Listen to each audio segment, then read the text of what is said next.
grew up in Africa, so my mom always told me not to speak louder. She thought it's a very bad habit. So I grew up with that mentality, so I have really hard time always speaking very loud, so I intend to using the microphone. As he told you, I have been doing actually refugee work or serving refugees for almost 40 years now. I started my work in Sudan, and then I came to the United States and continued to do refugee work. And then I ended up joining the Obama administration for about 6 years. I was responsible for the United States Refugee Resettlement Program. And then now I'm working with an organization called the U.S. Committee for Refugees and Immigrants. It's not a government entity. It's actually an I-413 nonprofit organization founded in 1911.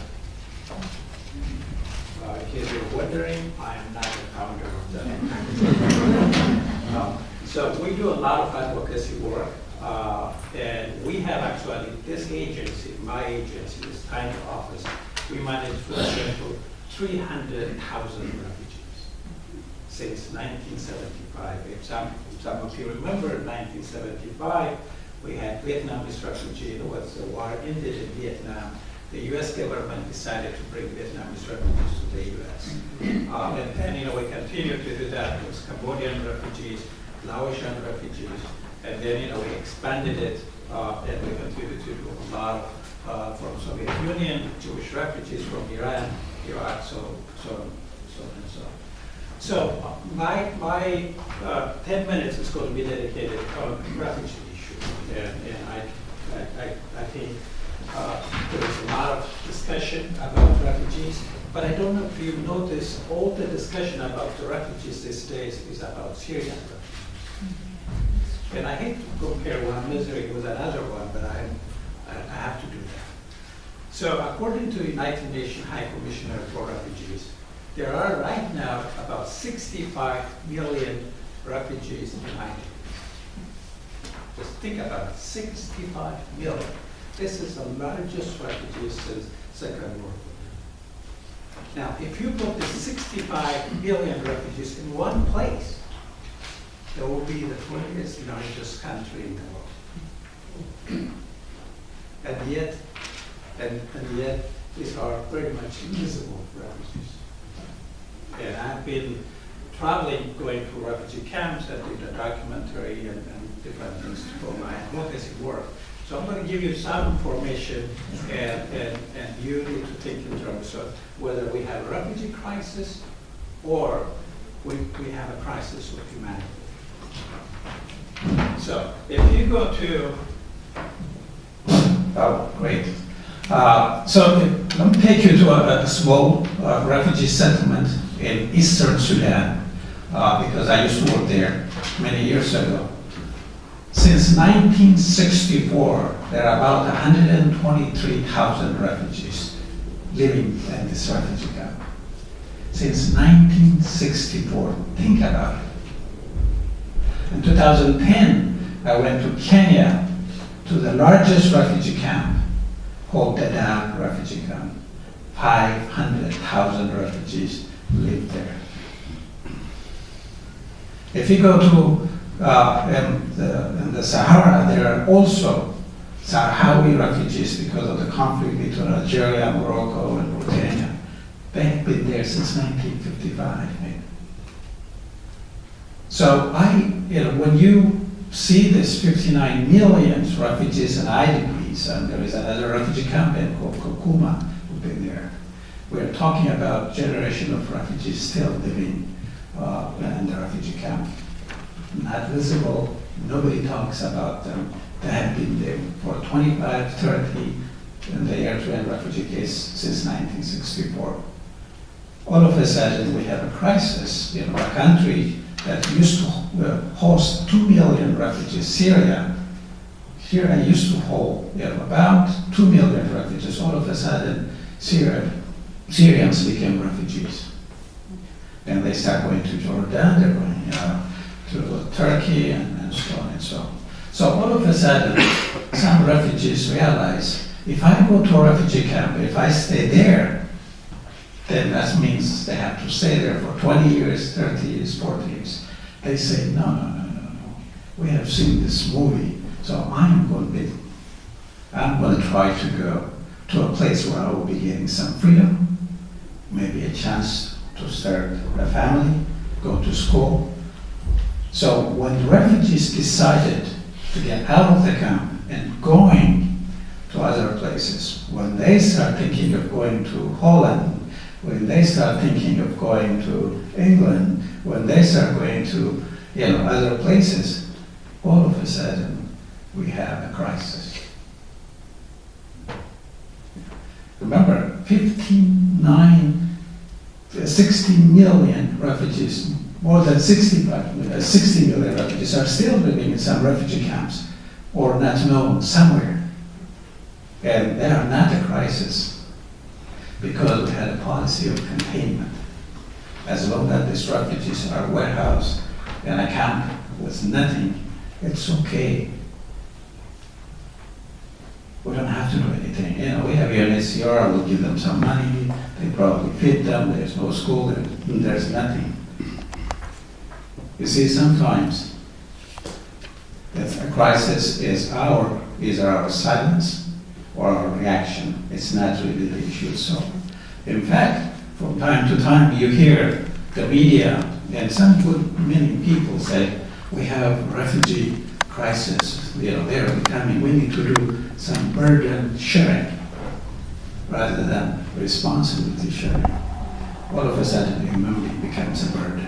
When they ask to go to school, when they ask the freedom to have a house, that became a burden to somebody. So that's really part of what the struggle we have. So in our discussion here, I heard about the previous excellent presentation and the presentation about the Palestinian issue. I'm sure you know that we have Palestinian refugees in Lebanon maybe since 1949. I don't usually talk about the West Bank and other places, but in Jordan we have Palestinian refugees still there. In Lebanon we have refugees that have been there for many, many years. But I think part of the challenge we have, and we keep referring to the Holocaust, is we are starting to use a language, a very scary language. Every crisis always starts with a language. In Rwanda, all of a sudden, 1 million people died in 3 months, not with machine guns or tanks, just machetes. 1 million. Because somehow, throughout the discussion, we tend to dehumanize them. They are no longer humans, so you don't have that feeling, that empathy that the professor was talking. When we start dehumanizing the Tutsis, it was very easy for the Hutus to actually, kill their neighbors, because they're no longer that human being. They stop seeing themselves through the people. That's the tragedy. What we have now when we are talking about refugees, we're talking about the way I'm talking now. I'll give you a number, 65 million. All of a sudden, these people became just numbers. And that's the crisis we have. That's the crisis of humanity we have. There's no way we can build peace when we don't see ourselves with the people trying to help. It doesn't exist. If I may, I read many years ago a story of a Hasidim rabbi asking his student a question. So I hope I tell the story, so if I didn't, try to correct me. This rabbi was asking a very simple question to his student. How do you tell it's a daytime and it's a nighttime? It's a very simple question. And they said, oh, Rabbi, it's easy. When you see a truck from the distance, that's daytime. When you see a fig tree, it's the daytime, and if you can't see it, it's dark. They went, giving him all kind of answers. He said, no, no, no, no, no.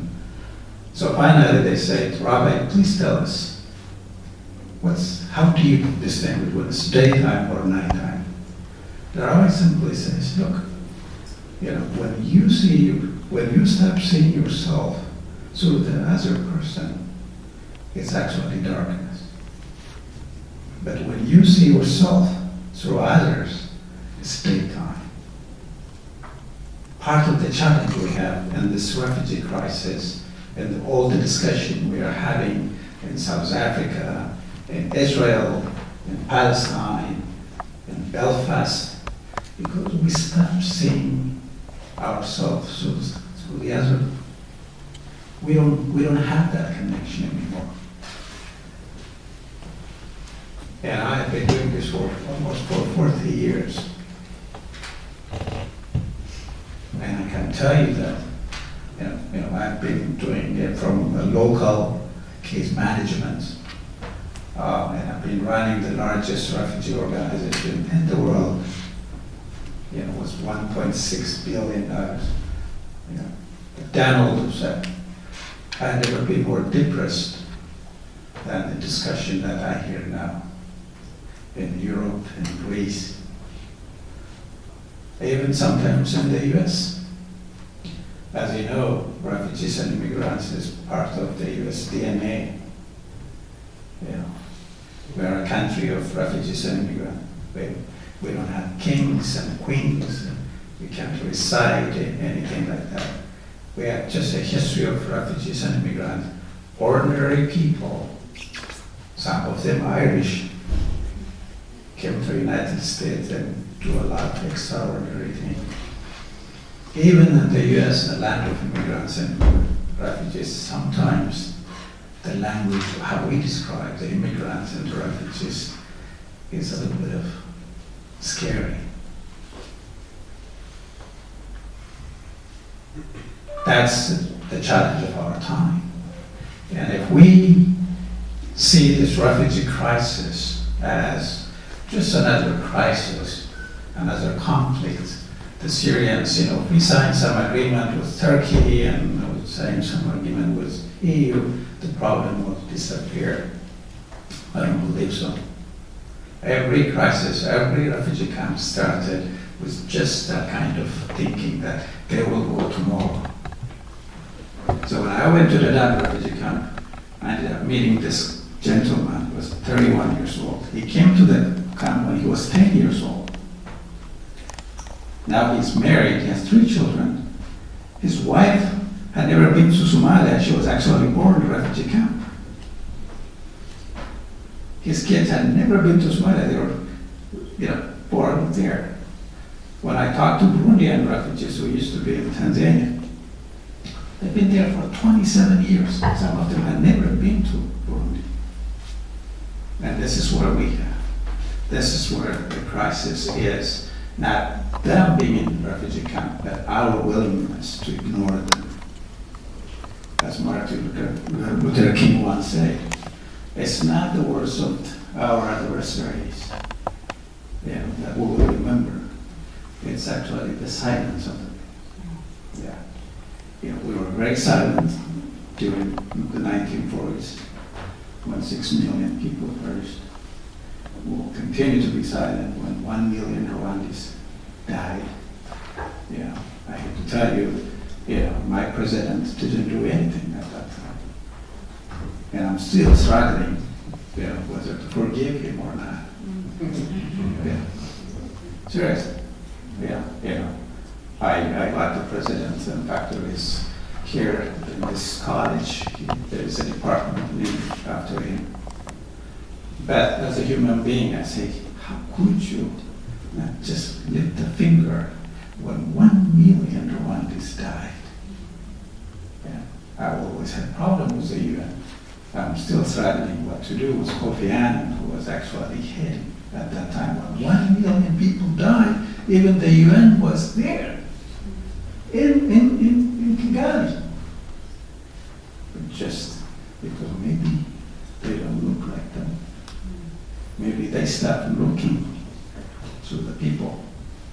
So so a refugee story is our story. We heard the biblical thing. The first refugee probably started. In fact, the refugee story is the Judeo-Christian story is a refugee story. I believe in the Bible we have a section called Exodus. Yeah. In Islam, in the Quran, if you actually want to know, in 622, they're what they call Hijrah. They're the prophet. Yeah, in fact, some of his people as refugees to Abyssinia, currently Ethiopia. So the refugees are there, but our response to the refugees is changing. We see the other way. But with Syria, yeah, because it's actually from Turkey they're going. But what about the refugees in Afghanistan, in Lahore, Pakistan, in Iran? Millions. What about the Kurds? Always seeking a homeland. So when we ignore one human being, we are also ignoring the entire humanity. We can't be an advocate for something and then ignoring the other thing. We can't really have this selective outreach to some crisis. We pick and choose. Our moral outreach tends to depend based on our own interests. Unless we start seeing every human being. There is a verse in Quran, I forget to cite it to you, but saving one human being is saving all humanity. So I have 1 minute or 10. We'll come back to me. So but I wanted to leave a point for you. When you hear refugee crisis, think about how is it Eskinder decided to go to another country for persecution? It becomes a crisis. How is she here? Why not giving her a shelter? I thought the Bible says welcoming strangers. You may unknowingly be entertaining the angels. I mean, that's what my learning in my Bible school taught me. So when you see people trying to define something, make sure you question their interest of that definition. Otherwise, they will define it. That becomes a narrative. We continue to say the same thing that they're saying. We have a responsibility to have a different narrative, a compassionate response to crisis,